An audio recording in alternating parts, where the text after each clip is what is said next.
Allez, voyons, dis bonjour. Je suis désolé, il fait tout le temps ça. Il est timide. Quand il voit une nouvelle personne, il a tendance à se cacher derrière moi comme ça. Ouais, allez, dis bonjour. Concrètement, qu'est-il en train de se produire? Le parent est en train de poser une étiquette sur le comportement d'un enfant. Cette étiquette est relative aux peurs du parent. Peur d'être jugé par rapport à son mode éducatif, c'est-à-dire que la personne qui est là, à qui l'enfant ne va pas adresser un bonjour, peut potentiellement juger cette personne comme quelqu'un qui n'a pas réussi dans sa parentalité, qui a mal éduqué son enfant est impoli. Ça, ce sont des interprétations de l'adulte. Autre peur, c'est que l'enfant soit timide. Peut-être que cette peur d'être timide parle de l'histoire de l'adulte. Et cette peur par rapport à la timidité reflète une projection négative sur un futur de l'enfant, où il va avoir du mal à aller vers les autres, pouvoir s'affirmer. Ceci, encore une fois,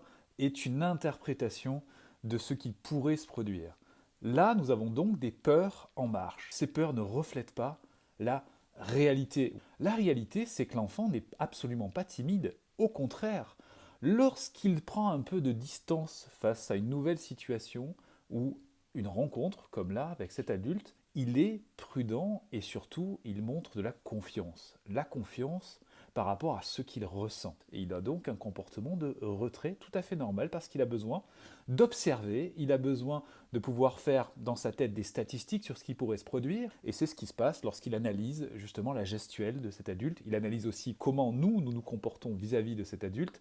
Il perçoit tout ça et il en conclut comment il doit se comporter pour rester en sécurité. Donc finalement, il ne s'agit pas de timidité, mais de confiance. Et il est bon de le signaler en lui disant « Tu as fait preuve de confiance, tu as fait confiance à tes émotions lorsque tu t'es mis en observation. J'ai constaté cela. » Le fait de le dire à l'enfant va lui donner ce miroir de ce qui se passe en lui et va encore plus renforcer sa confiance. Est-ce que cela va renforcer un comportement de retrait?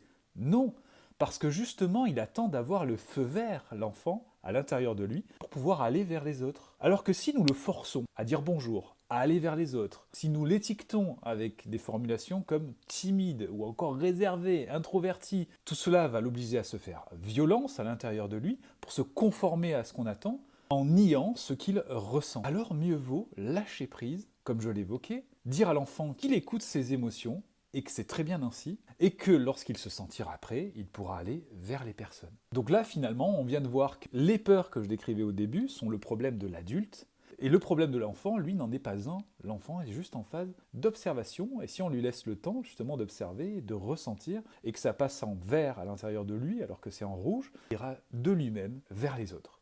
Qu'en pensez-vous?